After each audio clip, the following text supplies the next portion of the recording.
যার দিলের মধ্যে জিহাদি প্রেরণা নাই সে হাফ না আস্তা মুনাফিক।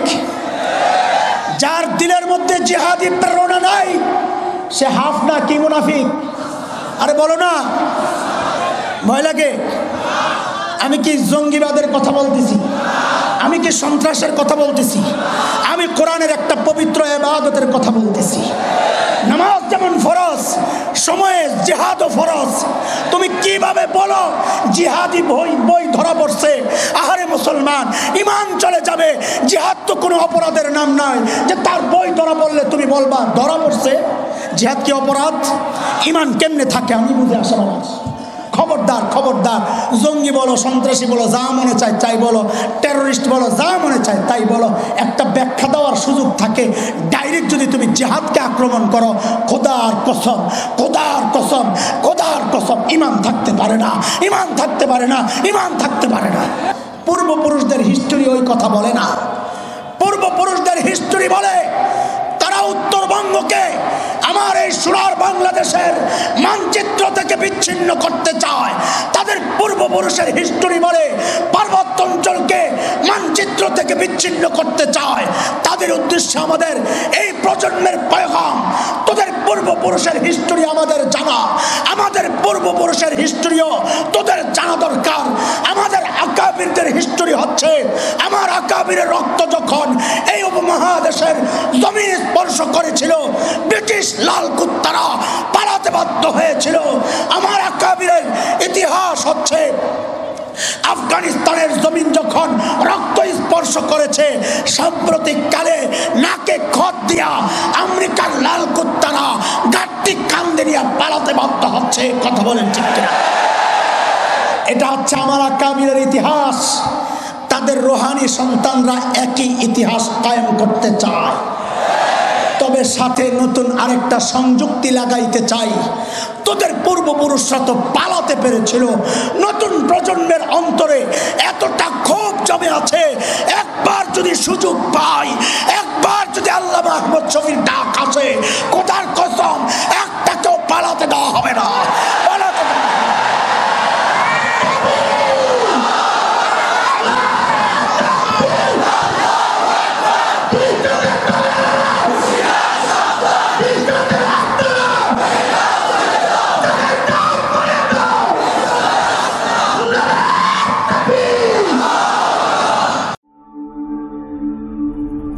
ঢাকা মাহফিল, সুস্থ সমাজ গড়ার বিপ্লবী চেতনায়। وكفى وسلام على عباده الذين اصطفى أما بعد فأعوذ بالله من الشيطان الرجيم بسم الله الرحمن الرحيم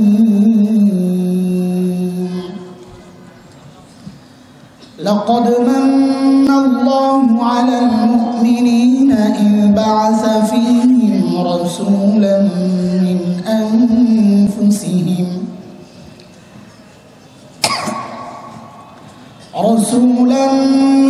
أنفسهم يتلو عليهم آياته ويزكيهم ويعلمهم الكتاب والحكمة وإن كانوا من قبل لفي ضلال مبين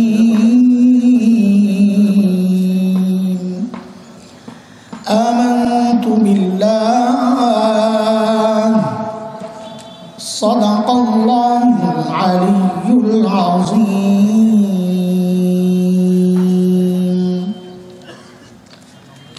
ইত্তেফাকুল উলামা বংশালজুন ঢাকার উদ্যোগে আয়োজিত আজকের এই শানে রিসালাত সম্মেলনের সম্মানিত সভাপতি, উপস্থিত উলামায়ে কেরাম, মুরব্বিয়ানে আযম, দূর দূরান্ত থেকে আগত ইসলাম প্রিয় সুধী সমাজ, প্রিয় ছাত্র ভাইয়েরা, আল্লাহ সুবহানাহু ওয়া তাআলা আমাদেরকে অসংখ্য নিয়ামতে ধন্য করেছেন। কত নিয়ামত বলেন? কত? অগণিত, অসংখ্য। সূরা নাহাল, সূরা ইব্রাহিম, দুই জায়গায় মালিক এই কথাটা বলেছেন। মালিক বলেন, وَإِن تَعُدُّوا نِعْمَةَ اللَّهِ لَا تُحْصُوهَا إِنَّ الْإِنسَانَ لَظَلُومٌ كَفَّارٌ।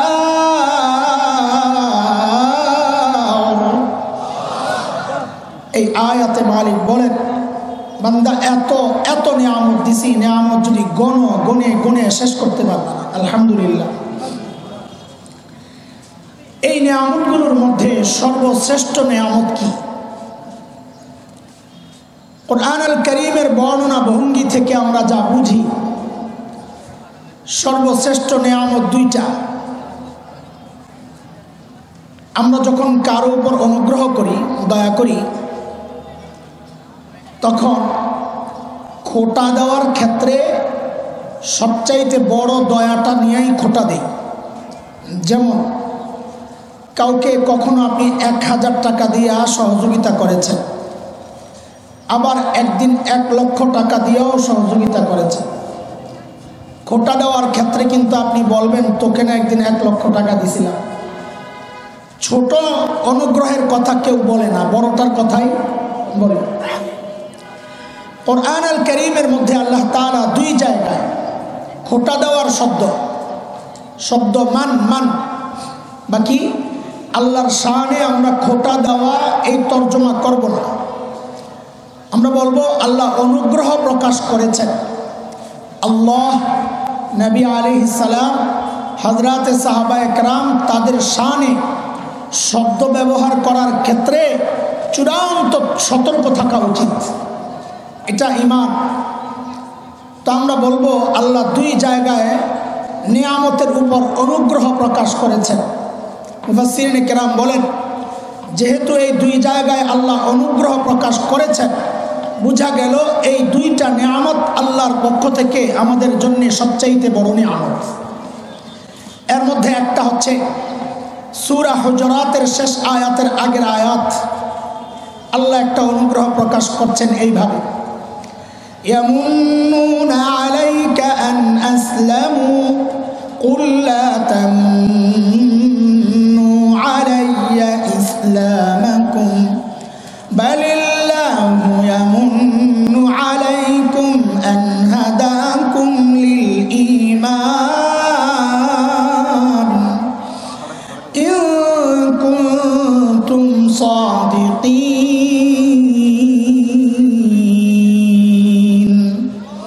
আল্লাহ বলেন, নবী আলাইহিস সালাম কেউ ঈমান কবুল করে আপনার কাছে আইসা খোটা দিবে, দয়া করছি, দল ভারী করছি আপনার দলে যোগ দিয়া। ভাবটা এমন অনেকের হইতে পারে, আপনি তাদেরকে উল্টা জানায়া দেন, ঈমান কবুল করে তোমরা আমার উপর অনুগ্রহ করো নাই। বালিল্লাহু ইয়ামুন্নু আলাইকুম আন হাদাকুম লিল ঈমান, বরং আল্লাহ যে তোমাদেরকে ঈমানের দৌলত দান করছেন, আল্লাহ তোমাদের উপর দয়া করছেন। বুঝা গেল ঈমানের নিয়ামত আল্লাহর পক্ষ থেকে পাওয়া আমাদের জন্য অন্যতম শ্রেষ্ঠ নিয়ামত একটা।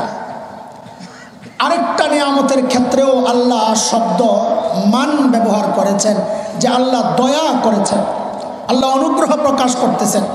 সেটা হচ্ছে আমি শুরুতে যে আয়াতে কারিমা তিলাওয়াত করেছি, ওই আয়াতে মালিক বলেন, লাকাদ মান্নাল্লাহু আলাল মুমিনিনা ইয বা'আসা ফীহিম রাসূলান মিন আনফুসিহিম ইয়াতলু আলাইহিম আয়াতিহি ওয়া ইউযাক্কিহিম ওয়া ইউআল্লিমুহুমুল কিতাবা ওয়াল হিকমাহ ওয়া ইন কানু মিন ক্বাবলু লাফী দালালিন মুবিন। এই আয়াতে রব্বে কারীম বলছেন, এ মুসলমান, আমি তোমাদের উপর যত দয়া করেছি এর মধ্যে অন্যতম শ্রেষ্ঠ দয়া হচ্ছে আমি আমার সর্বশ্রেষ্ঠ রসুলকে তোমাদের রসুল হিসাবে পাঠাইছি। আজকের শানে রিসালত সম্মেলন, এখানে এই কথাটাই বলা উদ্দেশ্য। আমি আল্লাহ তাআলা চাইলেই তো আমাকে হযরতে মুসা আলাইহিস সালাতু ওয়াস সালামের উম্মত বানাতে পারতেন, পারতেন না? পারতেন না? বলেন না। চাইলেই মুসা আলাইহিস সালাম, চাইলেই ঈসা আলাইহিস সালাতু ওয়াস সালামের উম্মত বানাতে পারতেন না? পারতেন না? আখেরি পয়গম্বরের উম্মত বানাইছেন কেন? কারণ শাহজালাল ইয়ামানি ওই সময়ের সব বড় বড় বুজুর্গদেরকে নিয়ে আল্লাহর কাছে দোয়া করছিলেন, আল্লাহ আমি এবং আমার পরবর্তী যারা আসবে সবাইরে আখেরি নবীর উম্মত বানাও। কথা বলেন, এই দোয়া করছেন? আপনি দোয়া করছিলেন আল্লাহ যেন আমাকে আখেরি নবীর উম্মত বানায়, এই দোয়া আপনি করছেন? কেউ করছে না? চাইতেই আল্লাহ আমাকে আপনাকে এই নিয়ামত দান করছেন, আলহামদুলিল্লাহ। আজকে শুধু বলার উদ্দেশ্য আমার নবী কত বড় নিয়ামত। আমার আগে আমার মুহতারাম বুজুর্গ তিনি নবীর মেয়ারাজ নিয়ে কথা বলতেছিলেন। এগুলো সব আমার নবীর শ্রেষ্ঠত্বের প্রমাণ। আমি এখন আপনাকে আমার নবীর শ্রেষ্ঠত্ব শোনাইতে বসি নাই, একটা জরুরি প্রসঙ্গ আলোচনার জন্যই কথাগুলো বলব। মেয়ারাজে যাওয়ার সময়, মেয়ারাজে হয়েছে কোথায়? উপরের দিকে না ডাইনে বামে? বলেন তো। যাবেন উপরের দিকে, আসমানের উপরে, মাঝখানে বাইতুল মুকাদ্দাসে ঘুরছেন কেন? গাড়ির তেল লাগবে, গ্যাস লওয়ার জন্যে। অনেক সময় আমরা এমন করি, গন্তব্য ওদিকে, ওই একটু এখানে একটা পাম্প আছে, একটু গ্যাস লয়ে যাবো, ওদিকে পাম্প নাই। তো মহাশূন্য আসমান, লম্বা এরিয়া পার হইতে হবে, গ্যাসটা লয়ে আলো তো চল বাইতুল মুকাদ্দাসে পাম্প আছে, গ্যাসটা লয়ে আলো। কথা বলে না। আরে কথা বলা তো শুরু করা লাগবে। আল্লাহ মামুনুল হক ভাই আসবেন, তখন চিল্লাইও, কিন্তু চিল্লানি হঠাৎ করে দিলে তো রক ছিঁড়া যাইব। আগে আগে একটু একটু করে কথা বইলা গলাটার একটু ক্লিয়ার করো।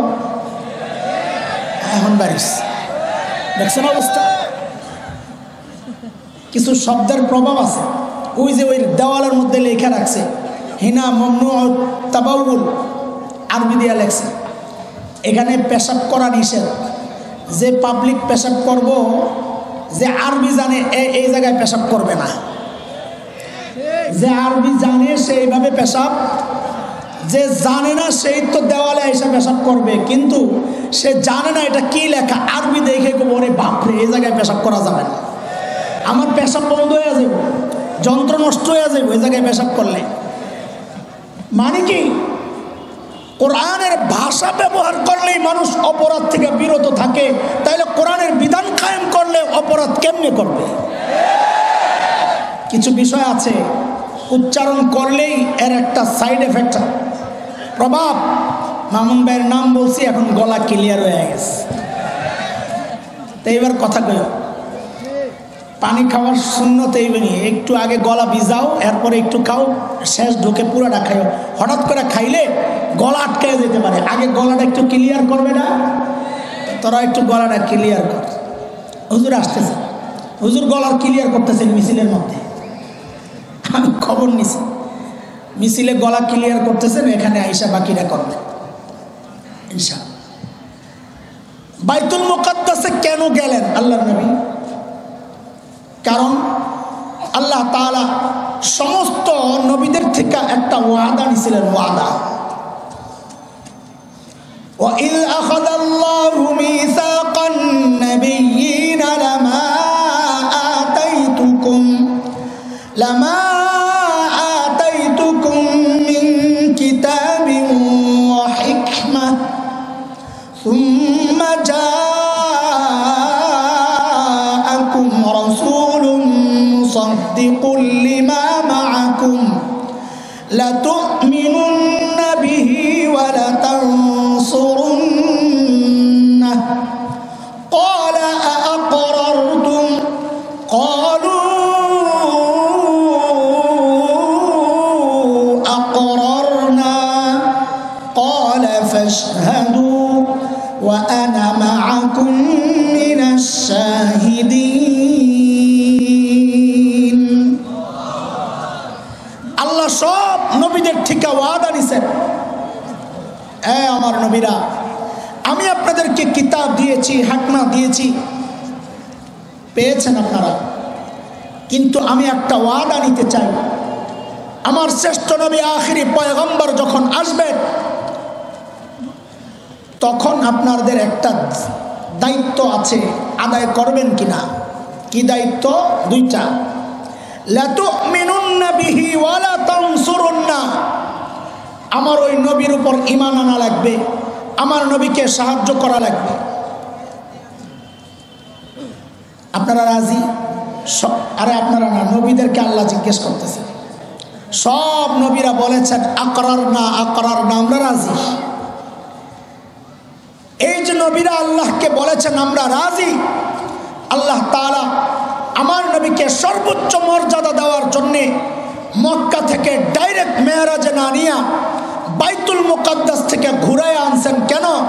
বাইতুল মুকাদ্দাসে সব নবীরা লাইন ধরে দাঁড়ায় আছে, আমার নবী গেছেন, জিবরাইল আমিন সামনে আগায়া দিছেন, নবী ইমামুল আম্বিয়া হইছেন, সমস্ত নবীদের ইমামতি কইরা ইমামুল আম্বিয়া বানায়া সর্বোচ্চ মর্যাদা দিয়া তারপর আল্লাহ তাআলা আমার নবীকে উপরের দিকে উঠাইছেন।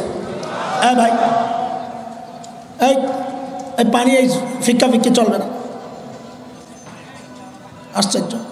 বয়ান চলতেছে, পানি ভিক্ষা মারতেছে, ভাই পিপাসা তো আমারও লাগছে, একটু খাইতে তো আমারও মনে চায়, তবু তো শেষে পেট রসু করবে। ভিক্ষা দেওয়ার জিনিস যার লাগে আস্তে আস্তে তলে তলে কামসার, এটা তো বেপরোয়া ভাব। নবীর শান আলোচনা হচ্ছে, তোমার কোথায় মনোযোগ? পানি কেমনে খাও মিয়া? রক্ত দেওয়া দরকার যেখানে, তুমি পানি খাওয়ার সময় পাও কই? নবীর শান আলোচনা হচ্ছে, কিসের আশেক তুমি? পানি খাওয়া তো লাগে জিলাপি যারা খায় তাদের, রক্ত যারা দেয় এদের তো পানির সময় নাই, আরেকজনরে দিয়া দে, ভাই তুই খা, হ্যাঁ আরেকজনরে দিয়া দে, এখন না তারা দেখ, কেউ খাইতে রাজি না। পিছনের জনের কাছে আবার পানি নিয়ে আসছে, আইসা দেখে শাহাদাত বরণ করছে। দ্বিতীয় জনের কাছে আসছে, যে দ্বিতীয়বার ফেরত দিছে, তার কাছে আইসা দেখে তিনিও শাহাদাত বরণ করছেন। তাইলে ভাই শেষ যে লাস্টে ফিরিয়ে দিছে তার কাছে নিয়ে যাও, পানি তার কাছে নেওয়া হয়েছে, যায় দেখে তিনিও শাহাদাত বরণ করছে। এটা তো হলো আশেক রাসূলদের নমুনা। পানি খাওয়ার সময় পাও কই তুমি? শোনো, আমার নবীকে আল্লাহ এই মর্যাদা দিছেন, সর্বোচ্চ মর্যাদা। নবীকে আল্লাহ দুনিয়ায় পাঠাইছেন সব শ্রেষ্ঠ শ্রেষ্ঠ জিনিস দিয়া। কিতাব দিয়েছেন তো শ্রেষ্ঠ কিতাব, ভাষা দিয়েছেন তো শ্রেষ্ঠ ভাষা, নাম দিয়েছেন তো শ্রেষ্ঠ নাম, সাজায়া পাঠাইছেন, চোখ দিয়েছেন শ্রেষ্ঠ চোখ, নাক দিয়েছেন তো শ্রেষ্ঠ নাক, জবান দিয়েছেন তো শ্রেষ্ঠ জবান, কণ্ঠ দিয়েছেন তো শ্রেষ্ঠ কণ্ঠ, বক্তব্য উচ্চারণ বলার ভঙ্গিমা দিয়েছেন তো শ্রেষ্ঠ, আখলাক দিয়েছেন তো খুলুকুন আজিম, শ্রেষ্ঠ আখলাক। সব সেরা সেরা জিনিসগুলা দিয়া তারপর আল্লাহ তাআলা আমার নবীকে দুনিয়ায় পাঠাইছেন। কিন্তু একটা জায়গায় শুধু আমার খটকা লাগে, সেটা হচ্ছে দুনিয়ার সবচাইতে সুন্দর জায়গাগুলা, কাশ্মীর, সুইজারল্যান্ড, ইউরোপের অনেক রাষ্ট্র, আমার নবীকে আল্লাহ তাআলা ওই সুন্দর সুন্দর এলাকাগুলাতে না পাঠাইয়া জাজিরাতুল আরবে কেন পাঠাইয়া? যেখানে পানি নাই, খাওয়া নাই, বৃক্ষ লতাহীন, জলশূন্য বালুকাময় জায়গা, ফল নাই, ফসল নাই, আরব বেদুইনরা বকরি চড়ায়া চড়ায়া খায়, এইরকম জায়গায় কেন পাঠালেন? আল্লাহ তাআলা তার নবীকে এত মহব্বত করেন, তো মহব্বতের দাবি তো ছিল এটা সবচাইতে স্বাস্থ্যের জন্য উপকারী পরিবেশ, যেটা এমন একটা এলাকায় পাঠাইতেন, মনোমুগ্ধকর পরিবেশ, যেটা দৃষ্টিনন্দন, যেই এলাকা, দুনিয়ার ভূস্বর্গ যাকে বলা হয়, ভূস্বর্গ, দুনিয়ার জান্নাত, অমন জায়গায় পাঠাইতেন। না পাঠাইয়া সবচাইতে কঠিন জায়গা, পানি নাই, খাওয়া নাই, কিচ্ছু নাই, ফল নাই, ফসল নাই, এমন জায়গায় আমার নবীকে আল্লাহ কেন পাঠাইছেন? এই প্রশ্ন কি জাগে? কথা বলে না, জাগে প্রশ্ন। অনেকে বলবেন ওই জায়গায় কাবা, এই জন্যে পাঠাইছেন। তো কাবারে আল্লাহ কাশ্মীরে বানাইলে সমস্যা কী ছিল? কাবারে যদি আল্লাহ কাশ্মীরি বানাইতেন তো সমস্যা কী ছিল? কাশ্মীরি বানাইতেন আল্লাহ কাবারে, সুইজারল্যান্ডই বানাইতেন কাবারে। ইব্রাহিম আলাইহিস সালামরে সুইজারল্যান্ড বানাইতেন, কাবা বানাই। হ্যাঁ, এটা বোঝার জিনিস। আমার নবীকে আল্লাহ জাজিরাতুল আরবে কেন পাঠাইছেন? যুবকরা, কথাগুলো বেশি কার্যকর তোমাদের জন্যে, কারণ 10 বছর পরে আমি তো এমনি বুড়া হয়ে গেছি। এই যে গত মার্চের শুরুর দিকে, কবে এটা আমি বলবো না, তাইলে বলাবেন আবার আগামী বছর মেসেজ পাঠানো শুরু করবে, এটা আরেক জ্বালা। মার্চের শুরুর দিক দিয়ে আমার 43 বছর পুরো হয়েছে। দাড়ি টাড়ি চুল টুল মুস্টুল দেখলে আমার পিচ্চিরাই কয়, বাবা তুমি দেখি নানা হয়ে যাইতেছো। তুমি বড় হইতেছো না, পিচ্চি মা। না না, তুমি নানা নানা না, তুমি আব্বু থাকবা। মানে দাড়ি সাদা হয়ে গেছে, তার ভালো লাগতেছে না। তো 10 বছর পরে তো এগুলা কালা আর খুঁজা পাওয়া যাবে না, একটাই কালা চেহারাটা, বাকি সবই তো সাদা হয়ে যাবে, ভাবসব যা মনে হয়। পাইব তগরি পিডারের জন্য, আমারে পিডাইয়া মজা পাইব না। আমাদের সাথে এক লালবাগের ফারেক মাহমুদ ভাই, মানিকগঞ্জ বাড়ি, ইয়ামোটা। আমরা দেওবন্দে একসাথে ছিলাম। তো ভাইজান দাখেলা পায় নাই, ভর্তি হইতে পারে নাই, পাশে এক বাসায় থাকতো। হঠাৎ ধরপাকড় শুরু হইল 1997-তে এই বাবরি মসজিদকে কেন্দ্র করে ধরপাকড় শুরু হলো। তো মাহমুদ ভাই বাহিরে আর থাকে না, মাদ্রাসার ভিতরে চলে আসছে, ছাদে ঘুমায়। আমরা কই, আপনি এত ভয় পান কেন? আমরা তো গেটের বাইরে যাই আসি, এত ভয় পান কেন? তো মাহমুদ ভাই বলে, ভাইরে তোদেরকে ধরলে তো পুলিশে মায়া কইরা পিড়াইব না, তবু যে শৈল পিড়া একটা দিলে এটারে আর পিড়ান দরকার নাই। আমার শৈলের যে অবস্থা, এটারে কয়টারে পিড়াইয়া মজা পাওয়া যাইব, লাগা ভালো কইরা। এই কথাটা আমার মাথায় আসার পর থেকে খালি দেওয়ানবাগির কথা মনে পড়ে। ফেরেশতারা পিড়ায় যে কি মজাটা পাই পড়ে, যেই সাইজ। যাই হোক, 10 বছর পর আমাকে পিটানোর জন্য পাইব না, কয় বুড়ারে পিড়ায় লাভ কি? পিঠা তবুই খাওয়া লাগবে যদি এখন থেকে সতর্ক না হস। এই সতর্ক করার জন্য এই একটা বিষয় সামনে পেশ করতে চাচ্ছি, যে আল্লাহ আমার নবীকে জাজিরাতুল আরবে কেন পাঠাইছে, এটা বুঝার জিনিস। জাজিরাতুল আরব মানচিত্রের মধ্যে বিশ্ব মানচিত্র খুলে দেখো, এর মৌলিক দুইটা কারণ। একটা কারণ, বিশ্ব মানচিত্র খুলে দেখো, দেখবা জাজিরাতুল আরবের অবস্থানটা কেমন। দেখা যাবে কি 3 দিকে শূন্য পানি, লোহিত সাগর, আরব সাগর দিয়ে 3 দিক থেকে ঘেরাও করা, একদিকে লাগাই না। মানচিত্রের মধ্যে তাকাইলে জাজিরাতুল আরবটাকে দেখা যায় মানুষের বডির মধ্যে তার হার্টের যে অবস্থান, 3 দিকে শূন্য, উপরে রক দিয়া শরীরের সাথে সংযুক্ত হয়েছে। ঠিক জাজিরাতুল আরবকে মানচিত্রের মধ্যে হার্টের মতোই দেখা যায়, মানুষের বডিতে যেমন হার্টের অবস্থান। এই জন্য ভূবিজ্ঞানীরা জাজিরাতুল আরবকে বলে জিওগ্রাফিক হার্ট। এটা মানচিত্রের হার্ট, গোটা বিশ্ব জমিনের ভূখণ্ডের হার্ট এটা। এইবার বুঝো আল্লাহ তাআলা আমার নবীকে হার্টে কেন পাঠাইছেন, জাজিরাতুল আরবে কেন পাঠাইছেন, এটা হার্ট। এটা বুঝার আগে আরেকটা জিনিস বুঝা লাগবে, সেটা হচ্ছে আল্লাহর নবী সাল্লাল্লাহু আলাইহি সাল্লাম দুনিয়ায় আসার পর এর আগ পর্যন্ত গোটা দুনিয়ার দার্শনিকদের মতামত ছিল, তখন যে দার্শনিকরা ছিল সেটা হচ্ছে বেবিলিয়নের দার্শনিক, মিশরীয় দার্শনিক, এরা ইউরোপের কিছু ছিল। এদের মতামত ছিল মানুষের বডি নিয়ন্ত্রণ করে মানুষের ব্রেন মানুষের বডিকে নিয়ন্ত্রণ করে। মূল কাজ সর্বপ্রথম একাডেমিক শিক্ষায় যিনি শিক্ষিত নন, খবরদার মূর্খ হইও না। আমার নবীকে মূর্খ বইল না, খবরদার। আমার নবী শিক্ষিত, তার শিক্ষক স্বয়ং আল্লাহ। নবী বলেছেন, আল্লামানি রব্বি ফাআহসানা তালিমি, আমার শিক্ষা আল্লাহ নিজে দিয়েছেন এবং খুব উত্তম শিক্ষা হয়েছে আমার। যেই নবীর শিক্ষক স্বয়ং আল্লাহ, ওই নবী মূর্খ হতে পারেন। গোটা দুনিয়ার দার্শনিকদের বিরুদ্ধে দাঁড়ায়া সর্বপ্রথম আমার নবী ঘোষণা করলেন যে না, মানুষকে তার ব্রেন নিয়ন্ত্রণ করে না, মানুষকে নিয়ন্ত্রণ করে তার হার্ট। আল্লাহর নবী ঘোষণা দিলেন, আলা ইন্না ফিল জাসাদি মুদগাহ ইযা সলুহাত সলুহাল জাসাদু কুল্লু ওয়া ইযা ফাসাদাত ফাসাদাল জাসাদু কুল্লু আলা ওয়া হিয়াল কলব।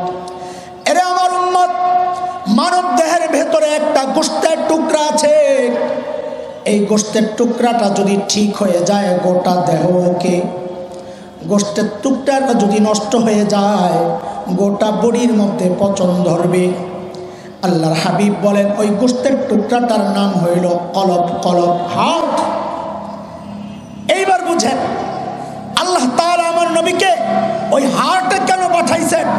হার্টে পাঠানোর কারণ হচ্ছে আল্লাহ বলছেন, নবী আপনি যেহেতু গোটা দুনিয়ার নবী, বিশ্ব নবী, আপনি ওই হার্টের মধ্যে মেহনত করেন, হার্ট ঠিক হয়ে গেলে গোটা বডি ঠিক হয়ে যাবে। এর চরম বাস্তবতা হচ্ছে আজকের দুনিয়ায় ওই আরব বিশ্বে হার্টের মধ্যে পচন ধরেছে। দালাল গোষ্ঠীর ইমান, আকীদা, চরিত্রে, চেতনায় পচন ধরেছে, যার রেজাল্ট হচ্ছে গোটা দুনিয়ার মানুষের ইমানের মধ্যে পচন ধরেছে। হার্ট ঠিক হয়ে গেলে সব ঠিক হয়ে যেত। এটা একটা মৌলিক কারণ আমার নবীকে আল্লাহ সাইডে সুডে না পাঠাইয়া জাজিরাতুল আরব হার্টে কেন পাঠাইছে। এটা আমার বলা মাকসাদ না, শুধু একটা মৌলিক কারণ বলার জন্য সংক্ষেপে এটা বলে দিলাম। মূল কারণ যেটা, এই খেয়াল করে শোনো, মূল কারণ যেটা, আমার নবী দুনিয়ায় আসার আগে আল্লাহ যত নবী পাঠাইছে সমস্ত নবীদের সাথে তিনটা বিষয় ছিল নির্ধারিত। কয় বিষয় বলেন? এক নাম্বার, ওই নবীর কওম নির্ধারিত, নবীর কওম। যেমন হযরতে ঈসা আলাইহিস সালাতু ওয়াস সালাম বলেছেন সূরা সফ আয়াত নাম্বার 6, 28 পারা, হাফিজ কোরআন শরীফ খুললে 11 নম্বর পৃষ্ঠা। হযরত ঈসা বলতেছেন, وَإِذْ قَالَ عِيسَى ابْنُ مَرْيَمَ يَا بَنِي إِسْرَائِيلَ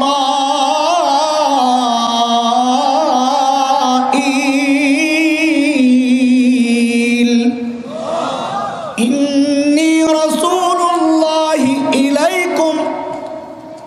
এই কথাটা মনে রাখেন। হযরত ঈসা বনি ইসরাইলদেরকে বলতেছেন, এ বনি ইসরাইল, আল্লাহ আমাকে তোমাদের রসুল বানাইয়া পাঠাইছেন। তো হযরত ঈসা কি বলেছেন? আল্লাহ হযরত ঈসাকে কাদের রসুল বানাইছেন? বলেন বলেন, কথাগুলো মুখস্থ করে করে আগাইতে হবে বুঝার জন্য। আল্লাহ হযরত ঈসাকে কাদের রসুল বানাইয়া পাঠাইছেন? বুঝা গেল হযরত ঈসার কওম নির্ধারিত, বনি ইসরাইল। আমার নবীকে আল্লাহ দুনিয়ায় পাঠানোর আগে দুনিয়ায় যত নবী আসছেন সব নবীর কওম ছিল নির্ধারিত, প্রমাণ হযরত ঈসা নিজে বলেছেন। 2 নম্বর, আমার নবী দুনিয়ায় আসার আগে দুনিয়ায় আল্লাহ যত নবী পাঠাইছেন সব নবীর জন্য অঞ্চল ছিল নির্দিষ্ট, এলাকা নির্ধারিত। যেমন আজকের যে বিকৃত বাইবেল আছে, বাইবেল তো কোনো আসমানি কিতাবের নাম না। আসমানি কিতাব তো ইনজিল আর তাওরাত, এটা খ্রিস্টানদের বানানো কিতাব।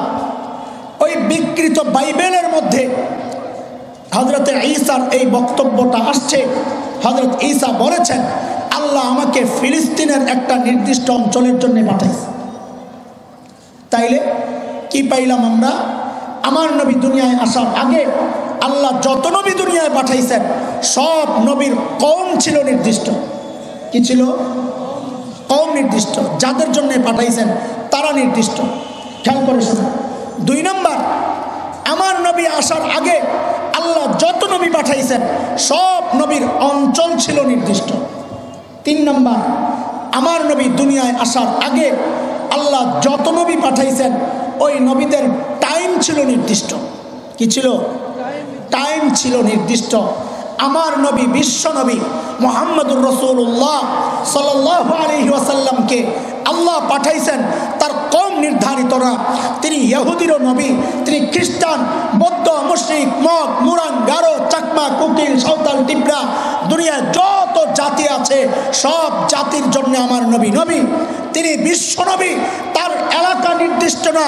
তিনি আমেরিকারও নবী, তিনি অস্ট্রেলিয়ারও নবী, তিনি রাশিয়ার নবী, ইউরোপের নবী, আফ্রিকার নবী, এই উপমহাদেশের নবী, এশিয়ার নবী, গোটা দুনিয়ার নবী। আমার নবীর জন্য টাইম নির্ধারিত নাই, তিনি কিয়ামত পর্যন্ত নবী। সব নবীর জন্য ছিল টাইম নির্ধারিত। কথা বুঝে আসছে? কেন বলতেছি এখনো জাগাত আসি নাই, যাইতে একটু দেরি লাগবে। আমি তো বহু দূরে যাব, আমারে ওলামায়ে কেরাম চাপ্পা ধইরা টাইনা হেসরাইয়া লয়েছে, নাইলে এই জায়গায় আজকে আমার আসার কথা না। বহু দূরে যাইয়া মাগরিবের পরে বয়ান করতে হবে। আল্লাহ জানে, আল্লাহ আজকে সূর্যটারে একটু দেরিতে ডুবাইও, এছাড়া উপায় নাই, এছাড়া আর অন্য কোনো দোয়া আমার নাই আজকে। এই জন্য দেরিও করা যাবে না।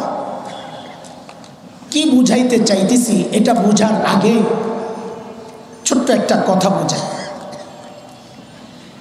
ধরেন এটা একটা পুকুর, পুকুরের ঠিক মাঝখানে একটা ঢিল ছুটছে। তো ঢেউটা এইবার সমান তালে চারদিকে ছড়ানো, কিন্তু ঢিলটা যদি আপনি এক সাইডে ফেলেন তো ঢেউটা একদিকে দ্রুততার সাথে শক্তিশালীভাবে লাগবে, আরেক দিকে যেতে যেতে দেরি হবে এবং দুর্বল হয়ে যাবে।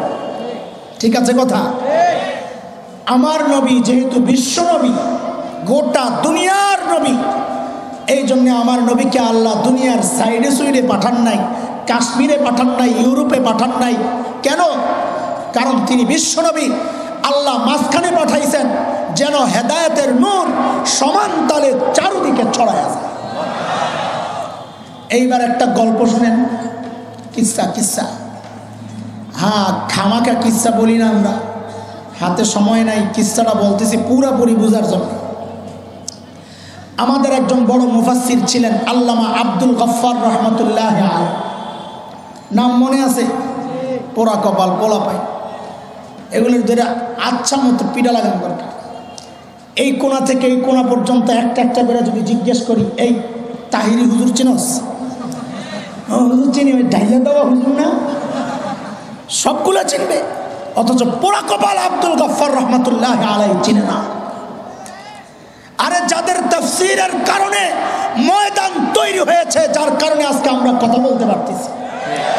আল্লামা ওয়ালিপুরীদের মেহনত, মুস্তাফা আল হুসাইনিদের মেহনত, হাবিবুল্লাহ মিসবাহ রাহিমাহুমুল্লাহদের মেহনত, তাদের মেহনতের ফসল হচ্ছে আজকে আমি আর তুমি কথা বলতে পারতেছি। কাদের উসিলায় সিন্নি খাও, মোল্লা চিল্লা না। বাংলাদেশ খেলাফত মজলিসের যিনি প্রতিষ্ঠাতা আমির ছিলেন আল্লামা আজিজুল হক রহমতুল্লাহ আলাইহির ডাইন হাত আল্লামা আব্দুল গফফার রহমতুল্লাহ আলাইহি, কি মানুষ ছিলেন, সাদা সিধা মানুষ, কাইল্লা বেটা, ইয়া উসালাম্বা। অনেক একবার বলে রাস্তায় ডাকাইতে ধরছে, মাঝে মধ্যে রাস্তাঘাট করে মামুরা ধরে, তো হুজুরে ধরছে, হুজুর গ্লাসটা নামাইছেন, নামা বেটা দিয়া দমক শুনে তো ডাকাইতের অর্ধেক গেছে, বাকি অর্ধেক গেছে কি শুই না, হ্যাঁ কি লেখাইছ আমার চিনস, মানে পুরো ঝাড়ির উপর। ঢাকায় কোনো দোকানে আমার গেঞ্জি পাওয়া যায় না, ডাকাতি করার লেগে। যেই না ঝাড়ি মারছে ডাকাত করে, বাপরে হুজুর আসসালামু আলাইকুম, দৌড়। আব্দুল গফফার রহমতুল্লাহ আলাইহি মজার একটা গল্প শোনাইছেন, সংশ্লিষ্ট গল্প, ঘামাগা গল্প বইলার টাইম লস করতেছি না, শোনো বুঝো। আব্দুল গফফার রহমতুল্লাহ আলাইহি বলেন যে আমরা ইন্ডিয়াতে গেছি এক সফরে, আলেমদের সফর। তো আমাদের সামনে বড় ডিশের মধ্যে সকালবেলা নাস্তা পরিবেশন হয়েছে, গরম টাটকা শুকনা খিচুড়ি। আমরা তো শুটকির ভর্তা দিয়ে মেরে দিই, ডিম পোস করে মেরে দিই। ইন্ডিয়ানরা খায় আর একটু মজা করে, মাঝখানে ঘি দেয়, ঘি গরমের তাপে ঘি গইলা যায়, একটু একটু ঘি নেয় আর খিচুড়ি দিয়া মাইকা মাইকা খায়। এটা বড় মজা লাগে রে ভাই, এটা ওই হাজি বিরিয়ানির চেয়ে কম টেস্ট না। মোকলারিস না ভাই, যায় খাইস মোকলার আসলে সোসা। তা আব্দুল গফফার রহমতুল্লাহ আলাইহি বলতেছেন, চারদিকে তো মৌলবী, মৌলবী মাথায় তো বুদ্ধি ভরা। পশ্চিম দিকে যেই মাওলানা সাহেব বসছেন, উনি হঠাৎ করে কি করলেন, ঠিক ঘিয়ের মাঝখানে আঙুলটা ঢুকাইয়া নিজের দিকে মারছেন একটা টান মাইরা, বলতেছেন ইসলাম প্রথমে মক্কা থেকে হাবশার দিকে হিজরত করছে।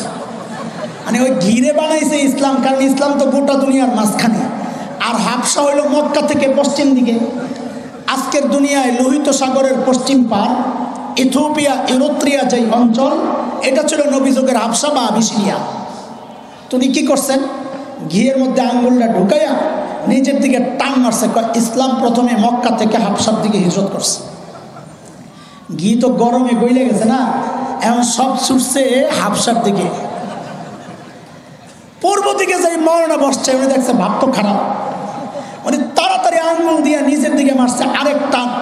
এরপর ইসলাম মক্কা থেকে মদিনার দিকে হিজরত করছে। মদিনা তো মক্কা থেকে পূর্ব দিকে।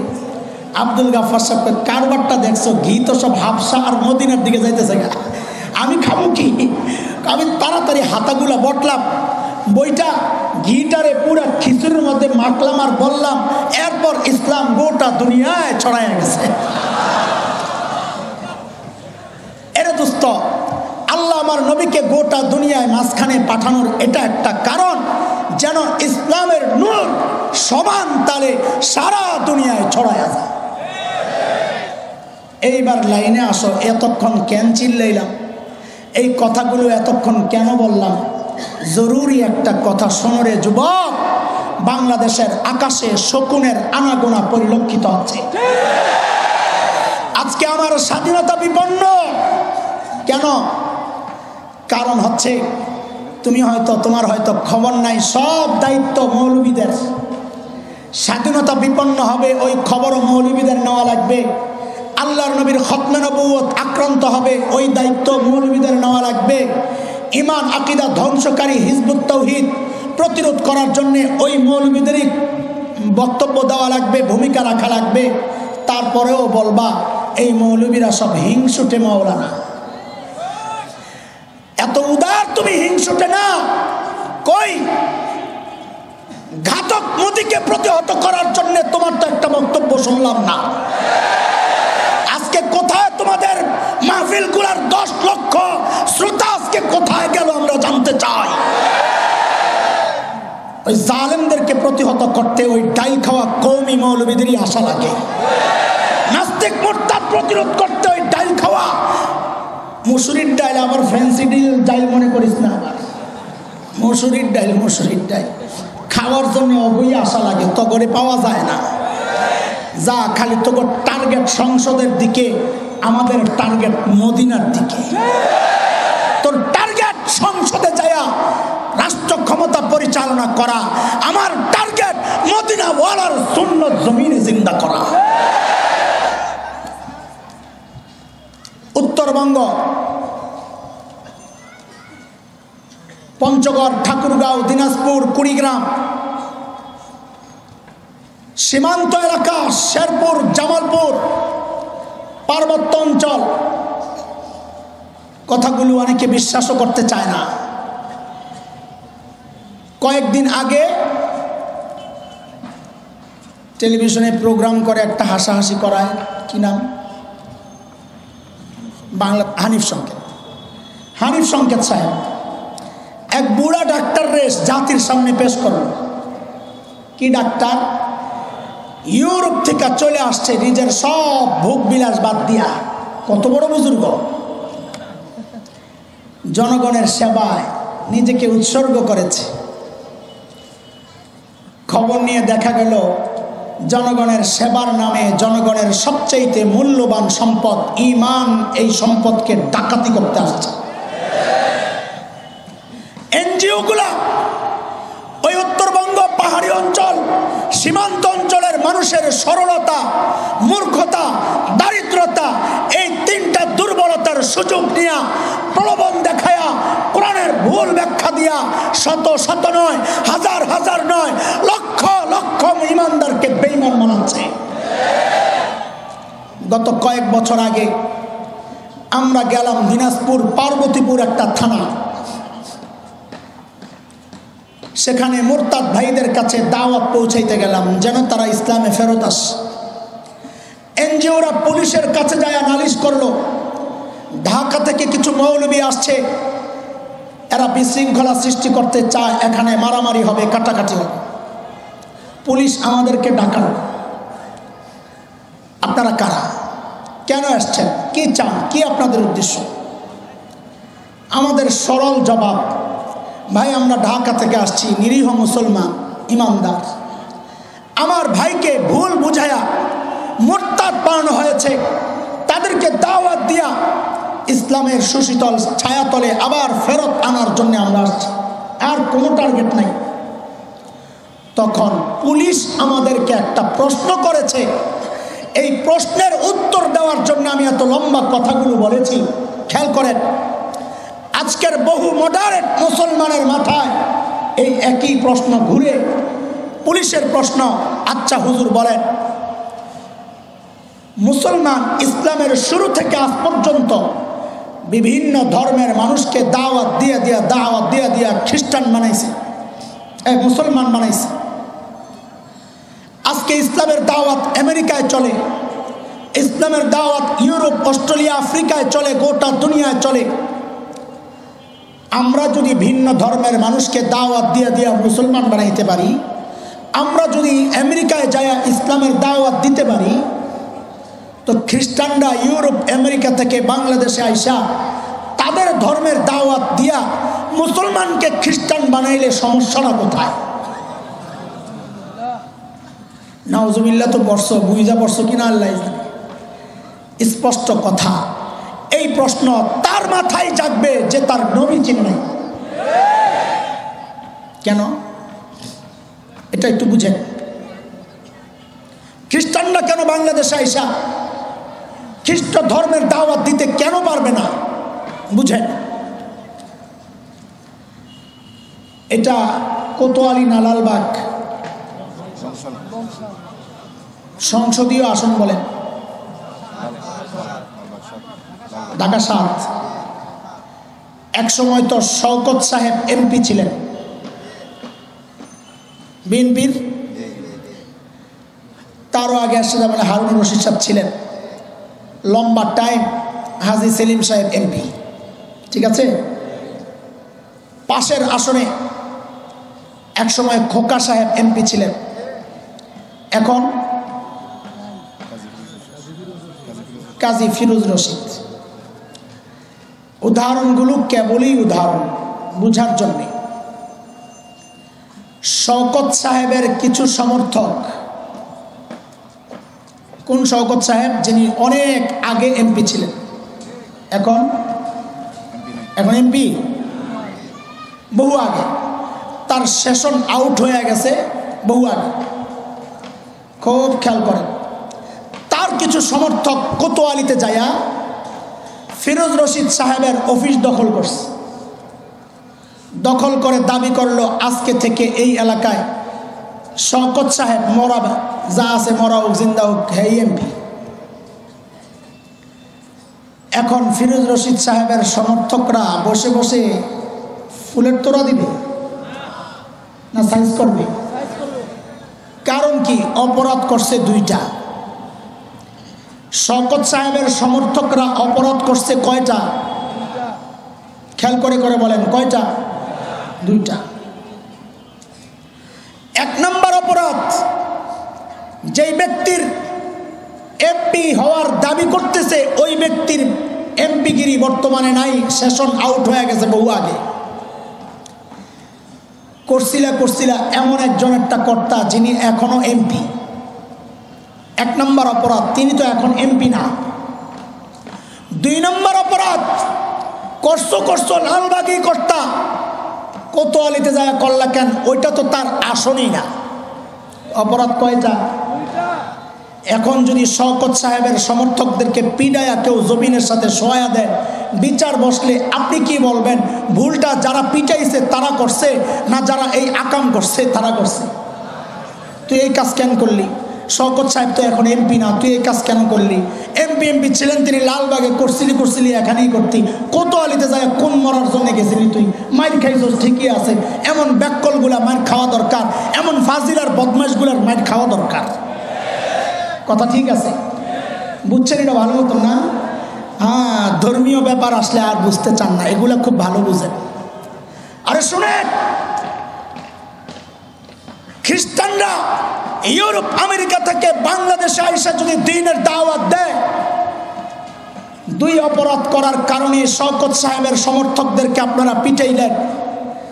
খ্রিস্টানরা বাংলাদেশে আইসা দ্বীনের দাওয়াত দিলে তারা অপরাধ 1টা করে নাই, 2টা করে নাই, 3টা অপরাধ করেছে। কেন?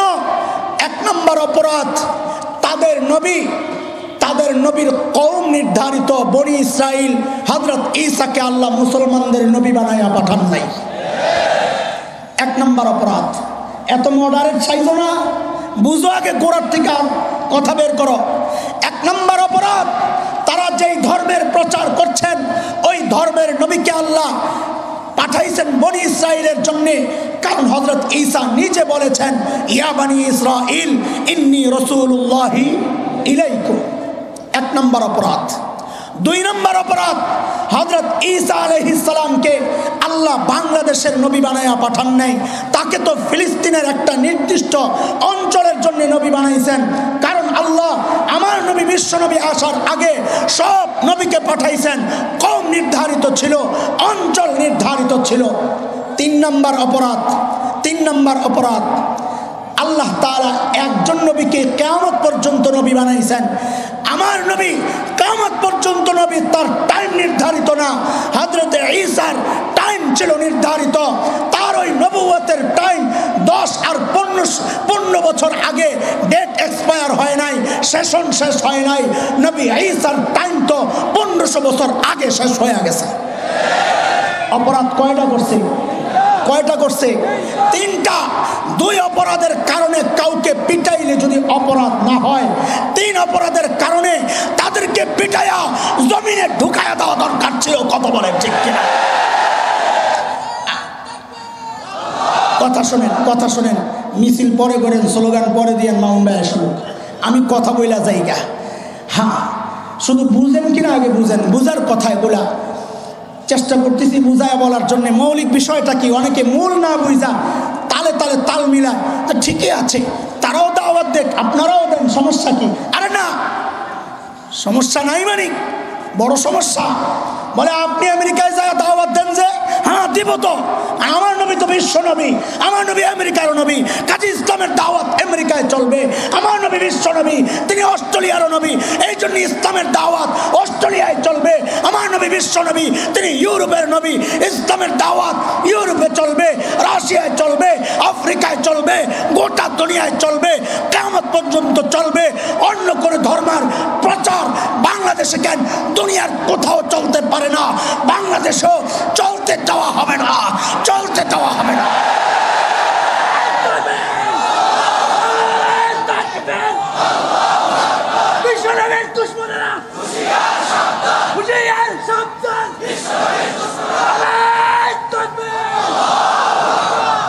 আপনার কি মনে হয় এরা বুঝি দ্বীনের বড় আশেক, খ্রিস্ট ধর্ম প্রচার করতে আসছে, এইটাই টার্গেট? কি মনে হয়? প্রকৃত দিনদার হইলে তো মুসলমান হয়ে যাইত, কারণ তাদের কিতাবেই তো আখেরি পয়গম্বরের কথা আছে। অনেকে ফতোয়া দেয় আহলে কিতাবকে বিয়ে করা জায়েজ। আরে কিতাব থাকলে না, আহলে কিতাবই তো নাই, কিতাব যদি মানে সে আর আহলি কিতাব থাকতে পারে না, সে তো মুসলমান হয়ে যাবে। কারণ ওই কিতাবই তো আছে আখেরি পয়গম্বরের কথা।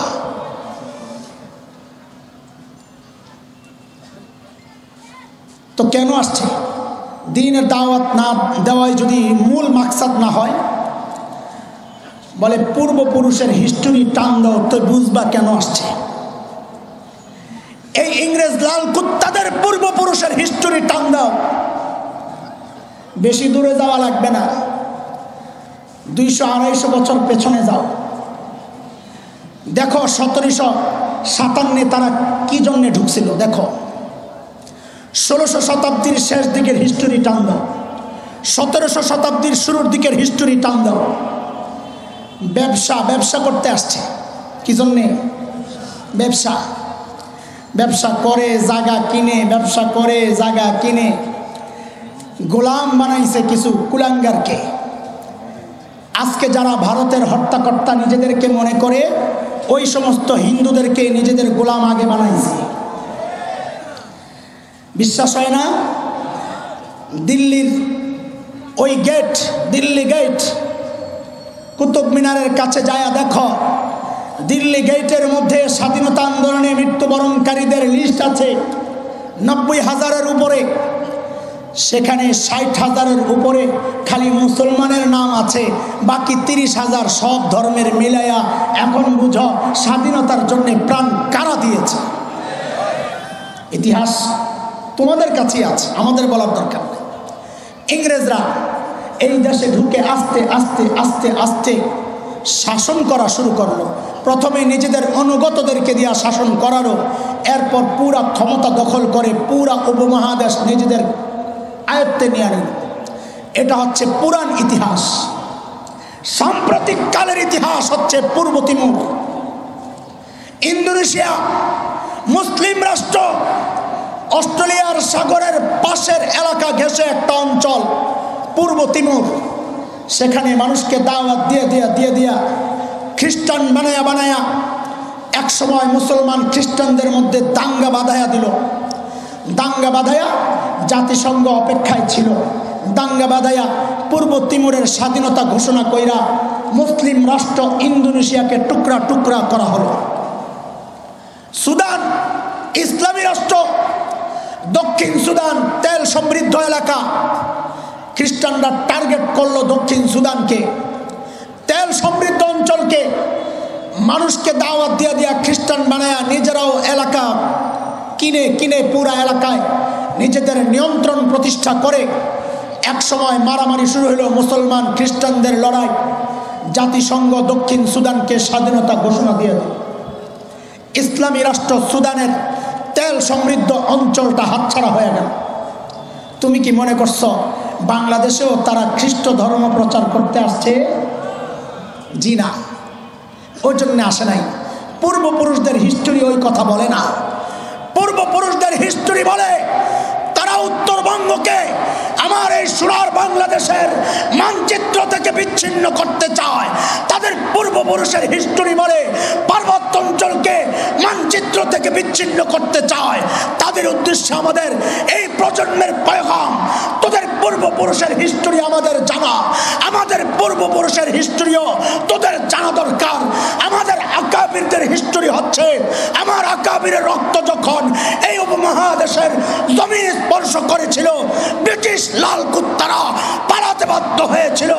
আমার আকাবিরের ইতিহাস হচ্ছে আফগানিস্তানের জমিন যখন রক্ত স্পর্শ করেছে, সাম্প্রতিক কালে নাকে খত দিয়া আমেরিকার লাল কুত্তারা গাট্টি কান্দে নিয়ে পালাতে বাধ্য হচ্ছে। কথা বলেন ঠিক কিনা?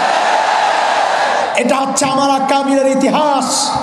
তাদের রোহানি সন্তানরা একই ইতিহাস কায়েম করতে চায়, তবে সাথে নতুন আরেকটা সংযুক্তি লাগাইতে চাই। তোদের পূর্বপুরুষরা তো পালাতে পেরেছিল। নতুন প্রজন্মের অন্তরে এতটা ক্ষোভ জমে আছে, একবার যদি সুযোগ পাই, একবার যদি আল্লাহ আহমদ শফির ডাক আসে, কোথার কসম একটাকেও পালাতে দেওয়া হবে না।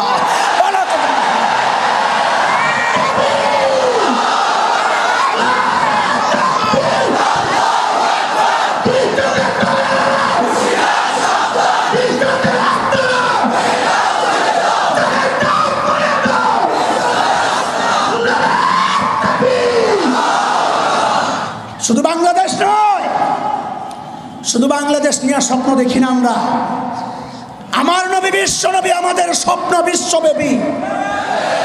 শুধু বাংলাদেশ, তার স্বাধীনতা রক্ষায় আমরা রক্ত দিব, ওই সংক্ষিপ্ত সীমাবদ্ধ স্বপ্ন মুসলমান দেখে না। কারণ মুসলমানের নবী বিশ্ব নবী, মুসলমান স্বপ্ন দেখে গোটা বিশ্বের। আমার দেশ দখল করবি থাক দূরের কথা, আরে আমেরিকায় আমরা কালিমার পতাকা উড্ডীনের স্বপ্ন দেখি। আমার দেশ দখল করবি থাক দূরের কথা, রাশিয়া দখলের স্বপ্ন দেখি। আমার দেশ দখল করবি থাক দূরের কথা, আমরা তো লাল কেল্লায় আবারও কালিমার পতাকা পথ করে উঠানোর স্বপ্ন দেখি, পথ করে উঠানোর স্বপ্ন দেখি। প্রস্তুত হও, প্রস্তুত হও। প্রথম এই প্রস্তুতির প্রথম ধাক্কা দেখাইতে হবে এইবার।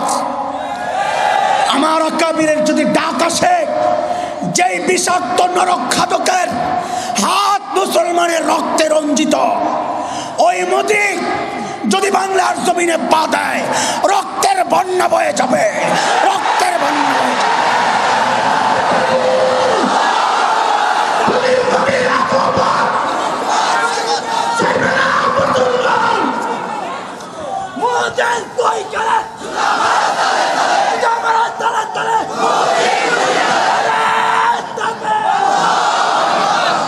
জুতা মারলে কাজ হবে না, জুতা মারলে তো ঢুইকায় গেল, জুতা খুরদের জুতা দিয়া কাজ হবে না। এরা তো জুতা খাইতেই আছে, লাভ নাই। মুসলমানদের জুতার সিস্টেম নাই, মুসলমানদের সিস্টেম একটাই, ফাকাতিলু আইম্মাতাল কুফর, ফাকাতিলু আইম্মাতাল কুফর। ওই জুতা মুতার সিস্টেম নাই। সূরা তাওবা আয়াত 12 পড়ো, ওয়া ইন্নাকাসু আইমানাহুম মিন বা'দি আহদিহিম ওয়া তা'আনু ফি দীনিকুম ফাকাতিলু আইম্মাতাল কুফর। ডাইরেক্ট অ্যাকশন, ওই জুতা মুতা দিয়ে পিড়াইয়া মারা যাবে না, ডাইরেক্ট অ্যাকশন। মুসলমান জিহাদের জন্য প্রস্তুত হও, জিহাদের জন্য প্রস্তুত হও। তারা জঙ্গি জঙ্গি বলে জিহাদের মতো পবিত্র ইবাদতকে কলুষিত তারা করতে থাকুক। তুমি নিজেকে ক্লিয়ার রাখো যে আমার মানচিত্র রক্ষায়, আমার ইমান শরিয়া রক্ষায় যদি আকাবির আসলাফদের পক্ষ থেকে শাহ আব্দুল আজিজের মতো আরেকটা ডাক আসে রক্তের দেওয়ার জন্যে, কল্লা দেওয়ার জন্যে, কে কে প্রস্তুত, কে কে প্রস্তুত?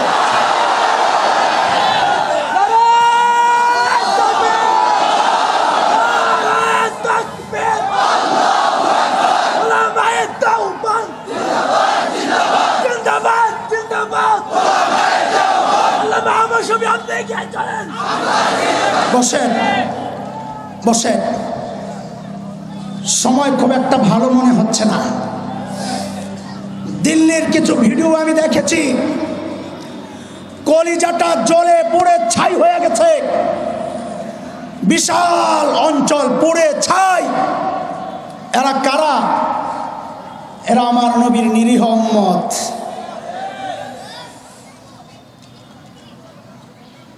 হযরত সাঈদ ইবনে আমির আল জুমাহি রাদিয়াল্লাহু আনহু, হযরত ওমরের সময়ে হিমসের গভর্নর, তার বিরুদ্ধে অভিযোগ আসছে তিনি মাঝে মধ্যে বেহুশ হয়ে যান, অফিস চলাকালীন বেহুশ হয়ে যান। হযরত ওমর জানতে চেয়েছেন, সাঈদ আপনি মাঝে মধ্যে বেহুশ হন কেন? এটা তো খুব খারাপ। ইসলামী শাসন ব্যবস্থায় যিনি থাকবেন, রাষ্ট্র পরিচালনায় যিনি থাকবেন, তার মৌলিক দুইটা যোগ্যতা থাকা লাগে, বাস্ততান ফিল ইলম, বাস্ততান ফিল জিসিম। শারীরিক সক্ষমতা থাকা লাগে, শিক্ষাগত যোগ্যতা থাকা লাগে রাষ্ট্র পরিচালনার। তা আপনি অসুস্থ, আপনি কেন জানাইলেন না? হযরত সাঈদ ইবনে আমির আল জুমাহি জবাব দিয়েছেন, আমিরুল মুমিনিন, আমি অসুস্থ নই। সিয়ারুম মিন হায়াতিস সাহাবাতে আসছে এই ঘটনা, সর্বপ্রথম ঘটনা এটাই। আমিরুল মুমিনিন, আমি অসুস্থ নই। কত বেহুশ হন? বলে আমি তখন মক্কায়, নবী হিজরত করে মদিনায় চলে আসছেন। হযরত খাব্বাব মুসলমান হয়েছেন। কাফেররা সিদ্ধান্ত নিল তাকে শুলিতে চড়ায় হত্যা করবে। হযরত খাব্বাবকে যখন শুলিতে চড়ানো হয়, হযরত খাব্বাব চিৎকার করে করে কাঁদতেছিলেন আর বলতেছিলেন, আল্লাহ, আমার দিল থেকে যারা শান্তিকে উঠায় নিল, আল্লাহ তাদের দিল থেকে আপনিও শান্তি উঠায় নেন। ওই দৃশ্য দেখে আমি আর বরদাস্ত করতে পারি নাই, আমি ওখান থেকে মদিনায় চলে আসছি। বলে বেহুশ কেন হন এটা বলেন। আমার মনে পড়ে ওই খাব্বাবের চিৎকার। হায়, যদি কিয়ামতের মাঠে খাব্বাব আমার সামনে দাঁড়ায়া বলে, এই সাঈদ, কারো দিলে তো মায়া আসে নাই, তোমার দিলে তো মায়া আসছিল, আমার সহযোগিতায় তুমি কেন আগাইলা না? আমি খাব্বাবকে কি জবাব দিব ওইটা মনে পড়লে আমি আর ঠিক থাকতে পারি না, আমি বেহুশ হয়ে যাই। এর যুবক, আমার কাশ্মীরের লাঞ্ছিত বোন যদি তোর সামনে দাঁড়ায়, আমার ইজ্জত রক্ষায় তুই কি করছস? তুই কি জবাব দিবি? আমার আরাকানের বোন যদি দাঁড়ায় যায়, তুই কি জবাব দিবি? আমার ফিলিস্তিনের বোন যদি দাঁড়ায় যায়, তুই কি জবাব দিবি? আমার ইরাক আর সিরিয়ার ছোট্ট ছোট্ট মাসুম বাচ্চাগুলো যদি দাঁড়ায় যায়, আমি আমার বাবাকে হারাইছি, তুই কি জবাব দিবি? মা যদি দাঁড়ায় যায়, আমি আমার কলিজার টুকরা সন্তান হারাইছি, তুই কি জবাব দিবি? জবাব নাই। দায় মুক্ত হওয়ার জন্য আজকের এই আন্দোলনে শরীক হওয়া লাগবে। জবাব নাই, জবাব একটাই, ভাই আমার যতটুকু সামর্থ্য ছিল, সামর্থ্যর সর্বোচ্চ আমি দেখাইছি। তোমার রক্তে যে জালেমের হাত রঞ্জিত হয়েছে, ওই জালেম আমার ভূখণ্ডে ঢুকার সময় আমি বাধার সৃষ্টি করেছি, আমি রক্ত দিয়েছি। এছাড়া দায় আদায়ের আর কোনো রাস্তা নাই। হ্যাঁ, রাস্তা একটাই, মানসিক প্রস্তুতি নাও। ওই জালেমদেরকে আল্লাহর এই জমিন থেকে উৎখাত করার জন্য ডাক আসলে আর ঘরে বসে থাকা যাবে না, প্রতিশোধ নিতে হবে। বোন লাঞ্ছিতের প্রতিশোধ নিতে হবে, ভাই হত্যার প্রতিশোধ নিতে হবে, মা হত্যার প্রতিশোধ নিতে হবে, ছোট্ট ছোট্ট মাসুম বাচ্চাদের রক্তের বদলা নিতে হবে, বদলা নিতে হবে, বদলা নিতে হবে।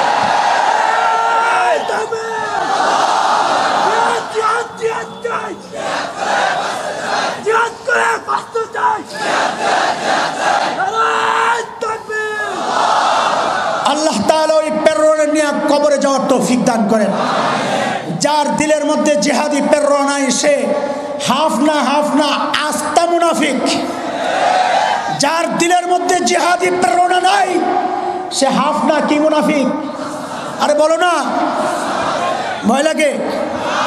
আমি কি জঙ্গিবাদের কথা বলতেছি? আমি কি সন্ত্রাসের কথা বলতেছি? আমি কোরআনের একটা পবিত্র ইবাদতের কথা বলতেছি। নামাজ যেমন ফরজ, সময়ে জিহাদও ফরজ। তুমি কিভাবে বলো জিহাদি বই ধরা পড়ছে? আহারে মুসলমান, ইমান চলে যাবে। জিহাদ তো কোনো অপরাধের নাম নয় যে তার বই ধরা পড়লে তুমি বলবা ধরা পড়ছে। জিহাদ কি অপরাধ? ইমান কেমনে থাকে আমি বুঝে আসা মানুষ। খবরদার, খবরদার, জঙ্গি বলো, সন্ত্রাসী বলো, যা মনে চায় তাই বলো, টেররিস্ট বলো, যা মনে চায় তাই বলো, একটা ব্যাখ্যা দেওয়ার সুযোগ থাকে।